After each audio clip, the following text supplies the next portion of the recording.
Le nouveau DPE, diagnostic de performance énergétique au 1er juillet 2021. Bonjour à toutes, bonjour à tous, ici Sophie Vergès, je vous souhaite la bienvenue sur ce nouveau podcast. Alors oui, vous le savez, à partir du 1er juillet 2021, c'est le nouveau DPE et nous allons voir ensemble très rapidement les 10 points qui vont changer la donne sur le DPE. Alors comme vous le savez, ce diagnostic est obligatoire pour la vente d'un bien immobilier ou la location d'un bien immobilier sous certaines conditions. Alors, premièrement, la première chose qui va changer, c'est que ce DPE va être ce que l'on appelle opposable.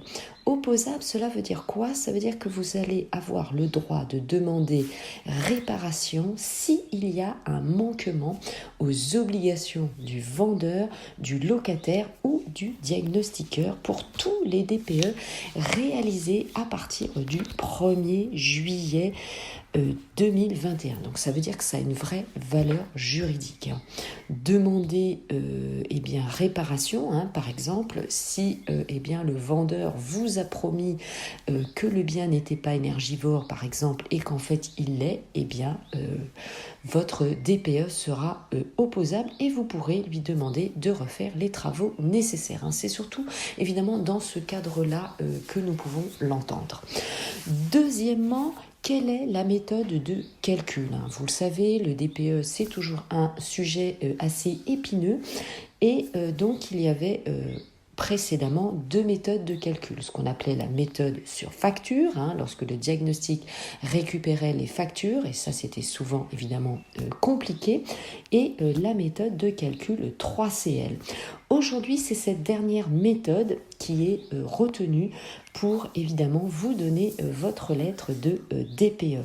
Ce sera donc l'unique méthode de calcul qui va prendre en compte le chauffage, l'eau chaude sanitaire, la climatisation, l'éclairage et la VMC, donc ventilation mécanique contrôlée, et le chauffage. Donc voyez, la méthode de calcul change, ce qui veut dire qu'il y aura évidemment une autre finesse de calcul dans l'élaboration de la lettre.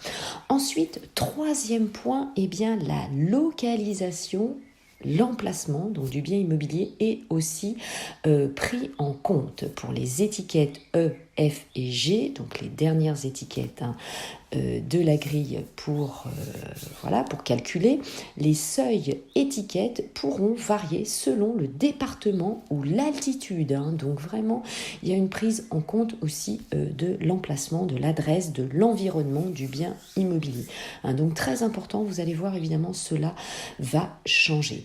Quatrième point, vous aurez une seule étiquette, c'est-à-dire que le DPE, diagnostic de performance énergétique, sera beaucoup plus lisible. Cela va englober l'énergie et les émissions de gaz à effet de serre. Vous savez que précédemment, même actuellement, vous avez 2 étiquettes. Donc ce ne sera plus le cas évidemment. Et attention, puisque la plus mauvaise des 2 performance sera retenue pour la note. Donc de gros changements évidemment. Ensuite, 5e point en ce qui concerne la vente et la location. Donc ce diagnostic sera utilisable. C'est le même diagnostic d'ailleurs qui sera utilisé pour la vente, pour la location d'un bien immobilier. Donc c'est quand même beaucoup plus pratique puisque précédemment nous faisions un diagnostic pour la location qui n'était pas du tout utilisable pour la vente. Donc là, c'est parfait ça. 6e point, la validité de ce nouveau diagnostic est valable 10 ans. Attention, sa durée de validité change pour les anciens diagnostics puisqu'elle est raccourcie. Si votre DPE a été réalisé avant janvier 2018, sa date de validité ira jusqu'au 31 décembre 2022. Par contre, si votre diagnostic est réalisé depuis janvier 2018, sa validité restera jusqu'au 31 décembre 2024. 7e point, les anciens DPE ne sont pas opposable. Comme je vous l'ai expliqué sur le premier point, je vous ai expliqué justement que ce diagnostic était opposable, que vous pouviez donc demander réparation pour un préjudice subi. Donc, les anciens diagnostics, eux, ne seront pas opposables. Les diagnostics réalisés d'ailleurs jusqu'au 30 juin 2021. Donc, pas d'opposabilité. Ensuite, huitième point, concernant l'immeuble. Donc, il faudra fournir les informations notamment sur les équipements de chauffage collectif, si vous êtes dans un immeuble en copropriété. Sinon, des critères pénalisants vous seront retenus par défaut. Donc, n'hésitez pas, bien sûr, à contacter votre syndic de copropriété. Si vous êtes géré bien sûr par un syndic. 9e et avant-dernier point, c'est la fin des étiquettes vierges. Souvent, vous le savez, certains propriétaires ne souhaitaient pas donner des informations. Ces informations n'étaient pas forcément publiées aussi dans certaines annonces immobilières. Donc aujourd'hui, ce n'est plus possible. Le propriétaire ou le propriétaire bailleur doit fournir des informations au diagnostiqueur, quelle que soit l'année de construction évidemment de l'immeuble ou du bien immobilier.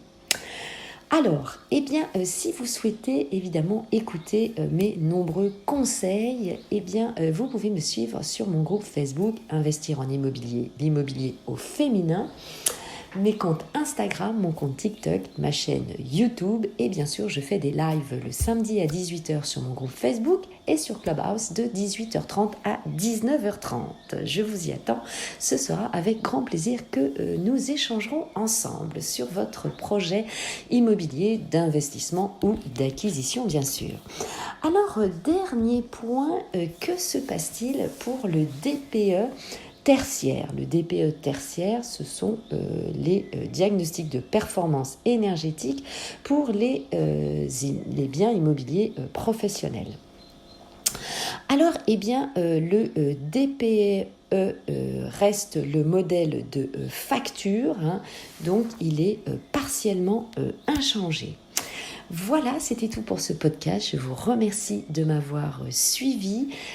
Bon investissement à vous, au plaisir d'échanger et à très bientôt dans le prochain podcast. Portez-vous bien, ciao, bye bye.